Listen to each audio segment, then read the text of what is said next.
Oke, shalom semua. Gimana kabarnya? Sehat ya? Oke, anak-anak, sebelum kita mengerjakan bagian kita belajar sepanjang hari ini, kita akan berdoa terlebih dahulu. Tuhan, terima kasih buat anugerah-Mu. Pagi hari ini kami akan mendengarkan kebenaran firman-Mu. Berikan kami hikmat, pengertian, supaya apapun yang kami kerjakan, Tuhan Yesus memberkati. Terima kasih Tuhan, di dalam nama Yesus kami berdoa. Amin. Oke, anak-anak, kita akan buka Alkitab kita dalam Yohanes pasal 21 ayat yang ke-15 sampai ayat yang ke-18. Nanti kita akan baca sama-sama di Yohanes pasal yang ke-21 ayat 15 sampai ayat yang ayat yang ke-19. Tema yang diberikan kepada Sarkris adalah persahabatan. Sebelum kita mengawali renungan kita pagi hari ini, pasti kita punya sahabat ya. Dimanapun kita berada, pasti kita punya sahabat. Sarkris gak banyak teman-teman sahabat ya. Teman banyak tapi sahabat gak banyak. Kenapa? Karena batas antara teman dengan sahabat itu berbeda, teman-teman. Ya, anak-anak semua ya. Sahabat itu lebih mengerti apa yang kamu rasakan, apa yang kamu alami. Tapi kalau teman itu lebih kepada say hello, atau mungkin bahasa sehari-hari kalian adalah teman ketika datang pada saat suka, ketika duka hilang. Ya, itulah yang kejadian ya. Oke. Yohanes pasal yang ke-21 ayat yang ke-15 sampai ayat yang ke-19. Buka Alkitabnya ya. Oke, kalau sudah, kita akan baca sama-sama. Judul perikopnya adalah Gembalakanlah domba-dombaku. Sesudah sarapan, Yesus berkata kepada Simon Petrus, "Simon, anak Yohanes, apakah engkau mengasihi aku lebih daripada mereka ini?" Jawab Petrus kepadanya, "Benar Tuhan, engkau tahu bahwa aku mengasihi engkau." Kata Yesus kepadanya, "Gembalakanlah domba-dombaku." Kata Yesus pula kepadanya untuk kedua kalinya, "Simon, anak Yohanes, apakah engkau mengasihi aku?" Jawab Petrus kepadanya, "Benar Tuhan, engkau tahu bahwa aku mengasihi engkau." Kata Yesus kepadanya, "Gembalakanlah domba-dombaku." Ayat 17 adalah ayat yang menjadi renungan kita pagi hari ini. Kita baca sama-sama ya, 1, 2, 3. Kata Yesus kepadanya untuk ketiga kalinya, "Simon, anak Yohanes, apakah engkau mengasihi aku?" Maka sedih hatinya Petrus, karena Yesus berkata untuk ketiga kalinya, "Apakah engkau mengasihi aku?" Dan ia berkata, "Tuhan, engkau tahu segala sesuatu, engkau tahu bahwa aku mengasihi engkau." Kata Yesus kepadanya, "Gembalakanlah domba-dombaku." Ayat 18, "Aku berkata kepadamu, sesungguhnya ketika engkau masih muda, mengikat pinggangmu sendiri dan engkau berjalan kemana saja kau kehendaki. Tetapi jika engkau sudah menjadi tua, engkau akan mengulurkan tanganmu dan orang lain akan mengikat engkau dan membawa engkau ke tempat yang tidak kau kehendaki." Dan hal ini dikatakannya untuk menyatakan bagaimana Petrus akan mati dan memuliakan Allah. Sesudah mengatakan demikian, ia berkata kepada Petrus, "Ikutlah aku." Anak-anak, dalam kehidupan Petrus, dalam firman Tuhan yang kita baca tadi sama-sama, ada cerita yang unik di mana Petrus ini ditawarkan ya. Yesus ini kan tahu segalanya, Tuhan kita ini tahu segalanya apa yang kita hadapi, baik kita suka maupun duka. Dia lebih tahu dari apa yang kita alami. Kenapa? Karena dia sutradaranya, dia yang pegang ambil alih semua yang kita lakukan di dunia ini. Anak-anak, percaya tidak, ketika Yesus ini berkata, "Petrus, pertanyaan pertama, maukah kau mengasihi aku lebih daripada mereka?" Sebenarnya pertanyaan ini adalah pertanyaan agape. Anak-anak semua kalau belajar sekolah minggu, ada yang namanya kasih agape. Kasih agape adalah merujuk kepada Allah. Ada eros, menggambarkan cinta seksual. Ada philia, bagaimana, apa ini philia? Kasih persahabatan. Kemudian ada storge atau sort, kasih orang tua kepada anak. Oke, dimana ketika pertanyaan pertama yang diberikan oleh Tuhan Yesus kepada Rasul Paulus, itu adalah pertanyaan yang sebetulnya sulit. Kenapa? Karena Petrus tahu dalam kehidupannya Petrus ini nggak benar. Dia banyak melakukan sebuah kesalahan. Tapi Yesus mengasihi Petrus. Dan pertanyaan pertama sebetulnya pertanyaan yang sulit yang harus dijawab oleh Petrus, dan Tuhan Yesus tahu sebetulnya jawaban dia apa. Tapi Tuhan ini kan sahabat. Dia meletakkan dirinya, memposisikan dirinya sebagai seorang sahabat. Paham maksudnya ya? Nah, ketika ditanyakan oleh oleh Tuhan Yesus kepada Petrus, maukah kamu ini agape sama saya? Tapi Petrus bilang, enggak Tuhan, enggak bisa. Sebetulnya dia menolak. Kenapa? Karena dia ini masih ngerti bahwa hidupnya ini enggak benar, hidupnya ini masih manusiawi.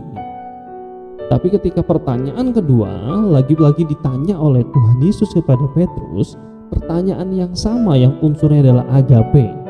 Tadi agape itu apa? Kasih yang merujuk kepada kasih Allah, ya. Dan Petrus berkata, menjawab kembali apa? Maaf Tuhan, maaf Yesus, aku tak bisa. Karena kenapa? Karena Petrus ini ngerti sebetulnya apa yang terjadi dalam hidupnya dia. Tapi pada saat pertanyaan yang ketiga, Tuhan turunkan standarnya Tuhan untuk siapa? Petrus. Supaya apa? Supaya Petrus ini ngerti bahwa Yesus ini loh jadi sahabat buat kamu. Anak-anak semua, perhatikan baik-baik. Di dunia ini banyak sekali sebetulnya teman-teman kita yang menawarkan sebuah pilihan-pilihan. Tapi ada satu pribadi yang memberikan pilihan yang nggak bisa diberikan kepada orang semua di dunia ini. Apa pilihan itu? Apa? Hidup kekal. Sahabat saya dan sahabat Anda adalah sahabat yang kekal, yang tidak pernah ada orang di dunia ini, pribadi apapun di dunia ini yang bisa mengalahkan kasihnya kepada kita. Siapa namanya? Yesus. Tuhan Yesus memberikan hidupnya kepada kita ini ngelosor, anak-anak. Bayangin tuh, Tuhan Yesus ini menciptakan kita, memberikan kita kehidupan, tapi Tuhan mau ngelosor buat saya dan kamu. Artinya kan luar biasa. Paham maksudnya? Jadi ketika kita ini hidup di dalam Tuhan, Tuhan ini menempatkan dirinya seperti kita ini seorang sahabat. Oke? Ada satu sahabat yang setia, yang tidak pernah meninggalkan kita, baik suka maupun duka. Karena banyak orang-orang di dunia ini walaupun jadi sahabat, dia ketika kita suka dia dekat, ya. Tapi ketika kita duka, dia tinggalkan kita. Tapi ada satu pribadi namanya Yesus. Dia sahabat yang setia, yang tidak pernah meninggalkan saya dan kamu. Amin. Dalam percakapan Yesus kepada Petrus, jelas Yesus ini menempatkan diri menjadi Pilia. Pilia tadi adalah kasih sahabat. Ketika Yesus bertanya kepada Petrus yang ketiga, oke, mau gak kamu ini jadi sahabat? Apa yang terjadi? Petrus sebetulnya hancur. Kenapa? Kenapa Yesus bertanya itu? Karena Yesus tahu, oke deh, kamu ini manusiawi banget gitu ya. Jadi bahasanya gitu, oke kalau gitu saya ngelosor, mau gak kamu jadi sahabat saya? Dan Petrus apa? Hancur. Ya Tuhan, bebal banget ya kan.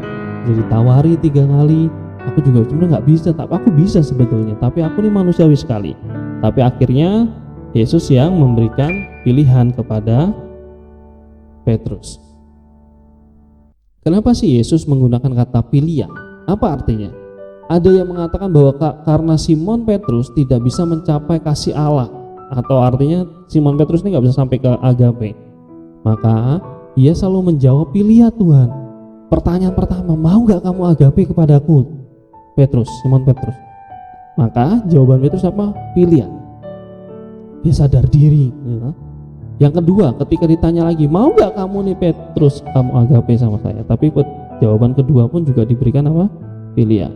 Yang ketiga, ketika Yesus bertanya, oke deh, mau gak kamu pilihan dengan aku? Saya ulang lagi, hancur hatinya.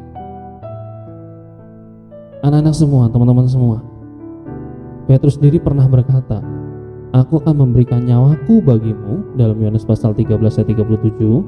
Bahkan Yesus pernah berkata, tidak ada kasih agape yang lebih besar daripada kasih seorang yang memberikan nyawanya untuk sahabat-sahabatnya, atau dalam bahasa Ibrani-nya Pilon, dalam Yohanes pasal 15 ayat 13. Jadi, anak perhatikan baik-baik, sebenarnya Pilia juga merupakan kasih yang sangat luhur dan mulia. Artinya gini loh, dalam kehidupan kita itu Tuhan itu kan meminta kita, memberikan kesempatan kita untuk mau gak kamu ini agape.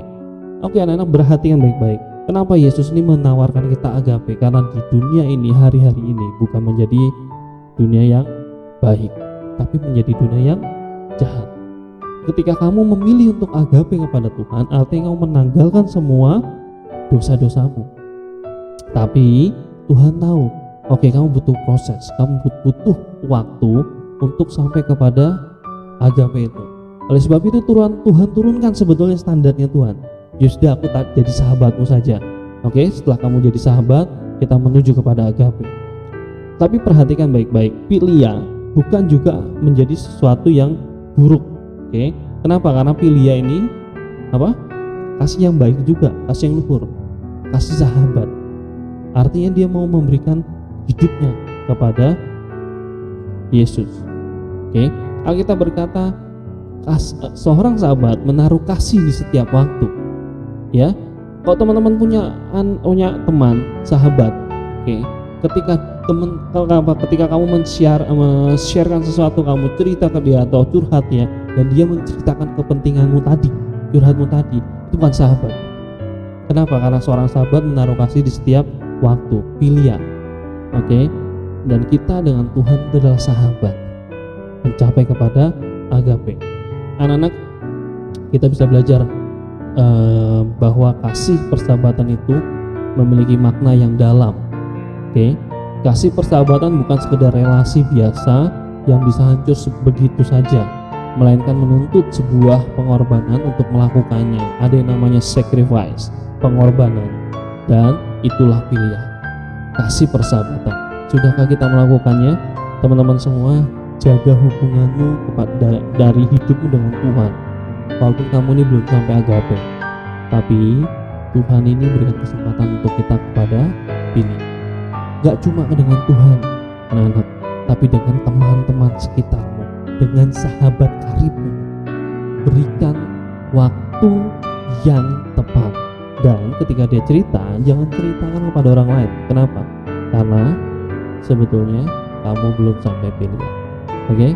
Itu anak-anak, selamat beraktivitas. Tuhan Yesus memberkati. Kita berdoa ya.